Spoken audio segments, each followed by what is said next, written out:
To speak our truth sounds simple, yet it rarely is. Finding our voice, the truth that most wants to be told, can be a life work.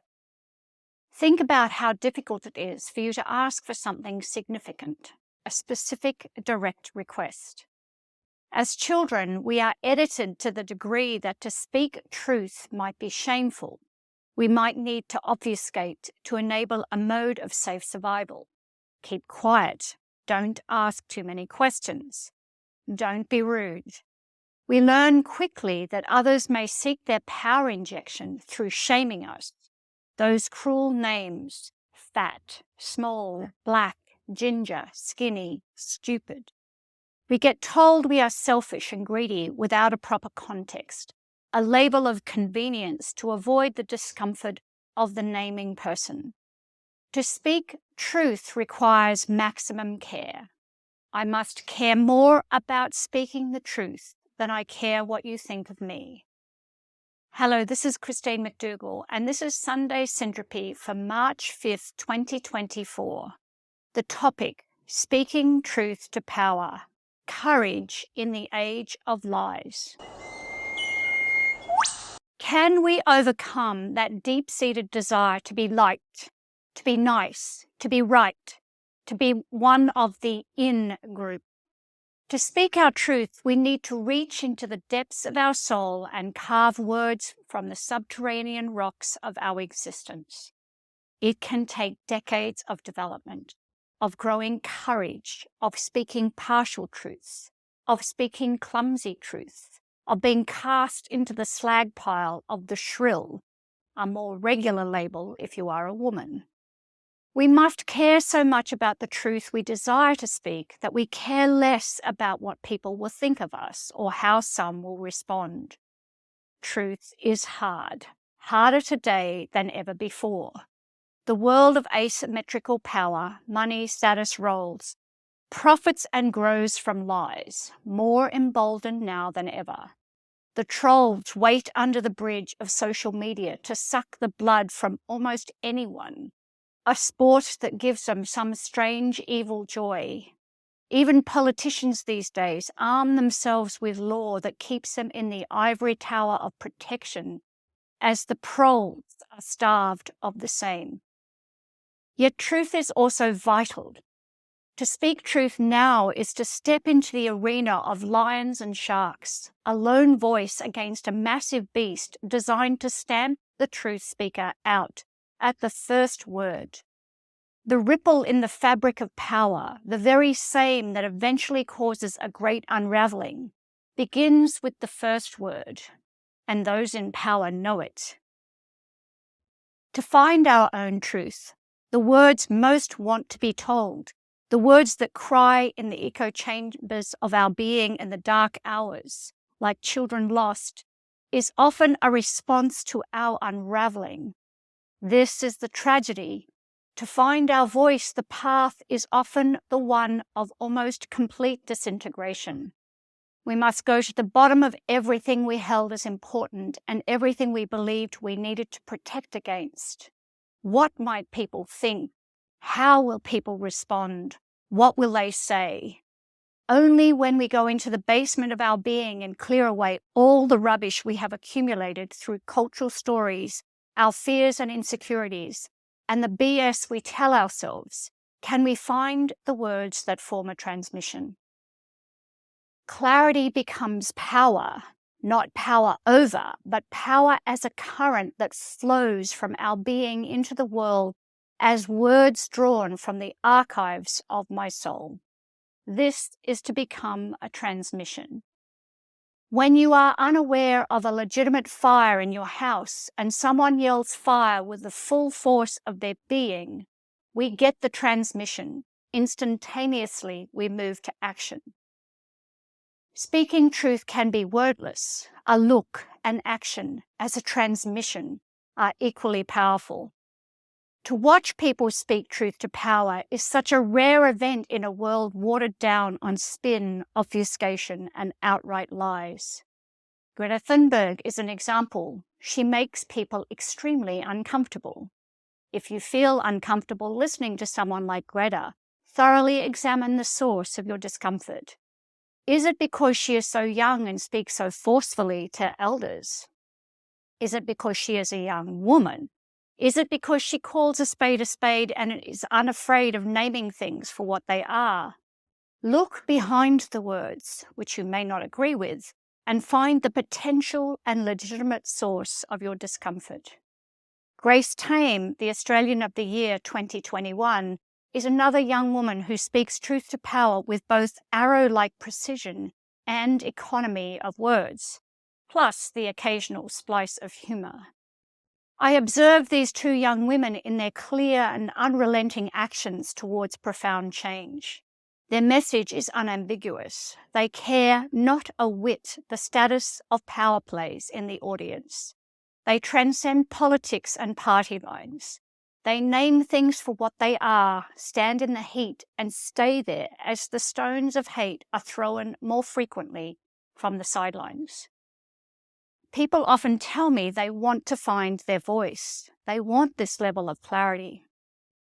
Perhaps some part of the reason we resist going to a Greta or Grace level of transmission is that we know it comes at a significant cost. Imagine millions of people hating on you, millions or more, every day, cruelly and maliciously. Could you handle that? Could you stay steady in the vortex of nasty? Certainly not as an isolated individual. Speaking truth to power requires a team, an integrity council, plus a support crew to keep us from having unrelenting attacks penetrate our defense system. At the same time, naming truth is the ultimate form of freedom. Freedom, people cry. I want my freedom. Most people in our Western world cry for freedom from some choices they do not like. Yet those who are genuinely unfree, refugees trapped in long-term detention, people displaced from their homes or livelihoods through war, famine, and/or climate change, and shrouded women unable to participate in regular life, are the forgotten in our personal freedom campaigns.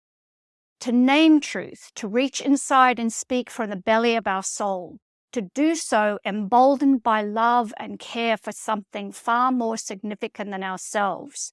This is to become free, to find our own voice and sovereignty, unable to be caught in the net of power over. Tarek El-Tayeb Mohammed Bouazizi, his truth spoke through flame and death. Martin Luther King Jr. put aside his prepared speech, reached into his soul, and spoke of a dream. Rosa Parks sat down and refused to get up. Gandhi marched and starved. Greta sits each Friday and still does to this day. Grace teaches us what groomed, gaslighted, manipulated, and silenced are so that we may find our voice. Aaron Bushnell spoke with a public death. Each one of these people, humans, not perfect, sometimes, like all of us, wrong, yet committed to something far more significant than our petty inner wars of good enough, worthy enough, brave enough. These people are the trim tabs of the world, a single voice that tips the axis, maybe not in one fell swoop, but instigating the butterfly wing flap that precedes a tsunami. To find our voice doesn't mean we all have to become public figures exposed to the cesspit of nasty. It can be a simple no. No, I will no longer step over your behavior. No, I will not be quiet. No, I will not conform. No, I will not agree to this violation of integrity. No, I will not allow a whole society to suffer for the individual freedoms of a few, absent any responsibility towards the whole. No, I will not stand for this injustice. It can be a yes.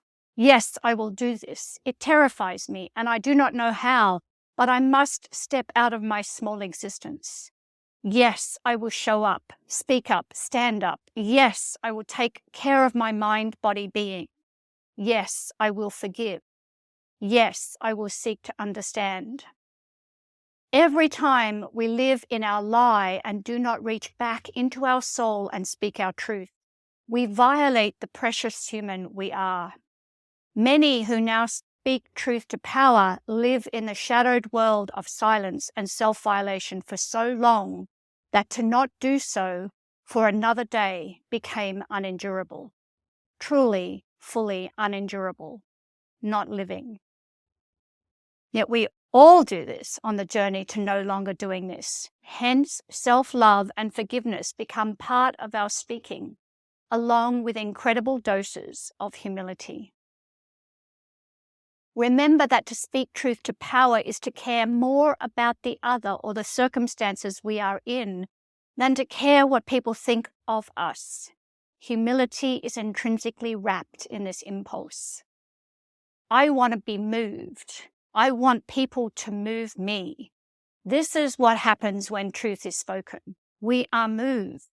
I want to read the poetry of Rumi and Havit's words concentrated to their essence and know truth. To read and listen to truth is an essential practice in a world where lies are common currency. Truth blurs so much into the shadows that we may have forgotten what it tastes like, and when spoken, it catches us off balance. It has taken me until now in my life, into my 6th decade, to find my voice. Many who know me would laugh at that, as I am known for my bold, direct words. But to speak of what really matters towards a world that works for Earth and all her creatures, to speak of my value, my ability to make a difference, unashamedly, humbly, wholeheartedly, this has been a life's work. To call out violations of integrity, to name the elephant, to not be sidelined by distractions and deliberate and cleverly crafted obfuscations. Towards this, I have no fear. The ultimate refinement and skill is learning to speak truth to power with searing clarity and economy. It is carved out of the crucible, the terrible, searing melting pot of despair, attack, and fear. From this place, a simple choice, truth or naught. We need communities and ecologies where our voice is given ground to become a transmission, where we are held in infinite love and care, yet also infinite service to our discovery. If speaking truth to power matters to you, if you want to upgrade your ability to communicate messages that matter, if you and your team want a powerful communications and development program that will elevate all conversations, commitments, and responsibilities, then do consider the Dare to Care workshop. This is now open for registration. There is a 20% discount if you register before the end of March 7th.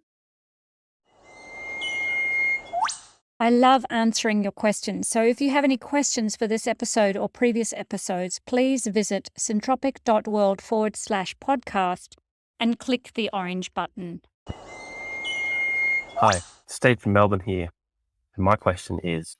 Hi, this is Robin from warm and sunny Tanzania. My question is... Good morning, this is Michael Frebe from Germany. My question is... Hi, this is Colleen in the Netherlands. My question is... Hi, this is Cindy from beautiful Cambridge. Hello, I am Paul Epping from the Netherlands. And my question for the podcast... Bonjour, my name is Dorothy from Brussels, Belgium. Hi, my name is Ivan from Cali, Colombia, but I'm living in Bali right now. So my question is... Hi, I'm Rochelle Armstrong from Northeast Victoria, Australia. My question is... Hiya, this is Lorraine in Montreal, Canada, and my question is... And that completes my question. And that completes my question.